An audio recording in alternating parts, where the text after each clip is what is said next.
talented and gifted author with us on today, Connie D. Standifer. Did I say that right? Yes, sir, you did. I'm getting better. Standifer. She is the author of When the Bow Breaks.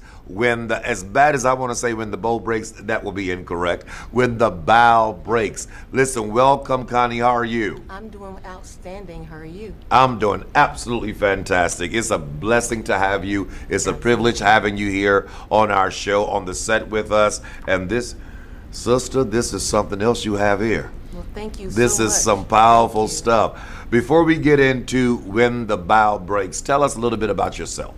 Well, I'm originally from Gainesville, Florida. I'm married, a grandmother of 5. Wait, you're what? I'm married and a grandmother of 5. You're a grandmother? Yes, sir. Grandmother of 5. Okay. Okay, I need to go to Gainesville and get some of y'all's water. I'm telling you. All right. Yes, sir. Okay, your grandmother 5. Grandmother of 5. I have a bachelor's in psychology and a master's in organization management. And I'm also the CEO and founder of Push Publishing, Pray Until Something Happens. Girl, go ahead, sister. All right. And I'm really ecstatic and happy to be here with you guys. Thank you so much for the opportunity. And I can tell you're just madly in love with your grandchildren. You know why? Absolutely. Do you know how I know that? You didn't even mention your children. You just went straight to your grandchildren.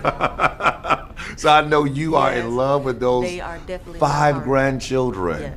Well, listen, I saw your husband, behind the scenes. And listen, the two of you, to be grandparents, whatever you all are doing, keep on doing it. Thank you so God much. be with you. You have a bachelor's and a master's, and you are a CEO. Tell me the name of that company again. Push Publishing, Pray Until Something Happens. Push Publishing, pray sir. until something happens. Well, I bid you Godspeed. Thank you. I bid you Thank Godspeed. You are gifted, you are talented, and you are called to do this.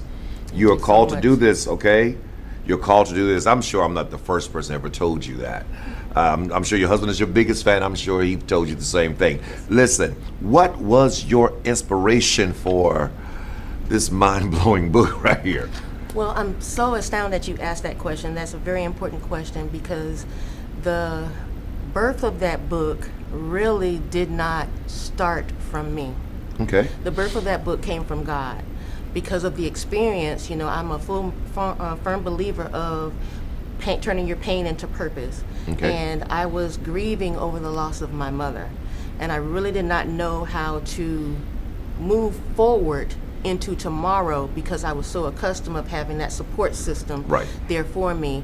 And God dealt with me to write this book. I actually was putting off writing the book, and I would get woken up in the middle of the night with just thoughts of things that I should be putting down as if God was speaking to me. So I was really trying not to write the book to protect other people, but God said, no, you need to turn your pain into purpose. And this book is not going to be just for your healing, but it's for people healing in general.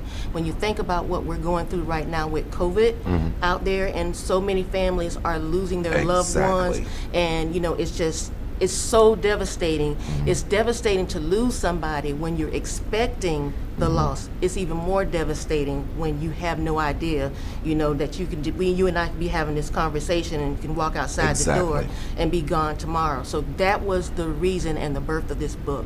That's good. Listen, I'm sure when this show airs, and people see this particular interview, they're going to receive it with thanksgiving.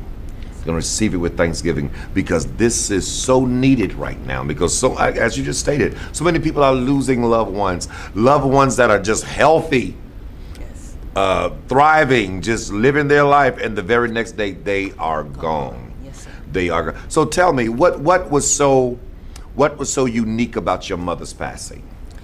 The thing about it is, we knew that my mom had a terminal illness for about 7 years. Okay. So we knew at some point there was going to be the end point.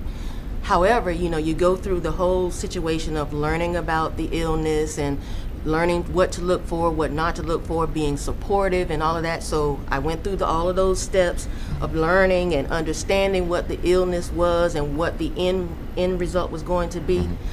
I was preparing my mind, but I was not preparing my heart. Gotcha. And so when that day came, I was just taken back I wasn't ready. Even though Wow. I thought I was ready, I really wasn't ready.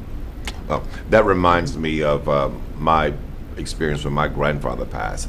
That's the only father I've ever had in my life. Of course, I had my mother, but this only father figure I had. And listen, when he passed, I didn't know how I was going to make it. And I'm the preacher, and I had to do the eulogy. I had to perform the eulogy at his homegoing celebration. And they told me I did a great job, but at the end I broke down right there in the pulpit, because you never know what the experience is until you have to go through it yourself. Right. But did you seek counseling afterwards, anything of that nature? Actually, I didn't. What I did was I leaned closer to God, and I actually listened to Him talk to me and meditate to me, and that pretty much carried me through. But it's interesting that as women, we have the tendency to be nurturers.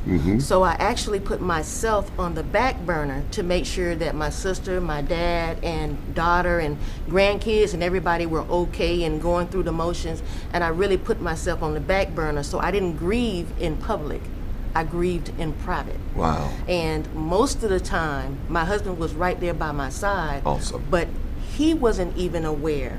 For some reason, I felt the need, and mothers have the tendency to do that. They feel the need that they got to put on that strong image there and protect and serve everybody. right, and I right. was trying to do that, but I was mentally tearing myself down at night. When everybody else was closing their eyes, I was laying there looking at the ceiling, questioning myself, doubting myself, trying to understand what's going to be my next step. So we as women, we do have the tendency to do that. We put ourselves on the back. And God was saying, you've done what you're supposed to do. Now it's time for you to take care of yourself. Do you ever get over the pain? No, sir, you don't. And that's a great question, because most people think now that you have written a book, they think that you don't grieve anymore. But I do have episodes where I do break down and I cry. But I don't cry because of the loss of my mom. I'm crying because of the selfishness. I want my mom here with me. I understand that when you're about living, you got to understand that you're going to die. We're all going to die. We're all So, going to die. You're right. if you're really about living, then you have to also understand that everybody's going to die. Listen, I've enjoyed talking with you. Right quick, do you have a website for your book? Yes, sir, I do. You can reach out to me at www.conniedstandifer.com. You see that at the bottom of the screen. Go there, purchase a book, get one for you and your friend, as I often say to my viewing audience. I promise you, you will be blessed with this book. Those of you that are experiencing grief because of the pandemic and the loss of a loved one at any given time, this will be a blessing to you. Might not have been your mother, might not have been a father, but it could have been a friend of yours. This will ultimately be a blessing to you. And I want to suggest, read chapter 4. Do not overlook chapter 4. It'll be a tremendous blessing to you. God bless you. Thank you all for joining us for this episode. Just as always, we had a great author. See you next week, same time, right here on Books of the Month. God bless you.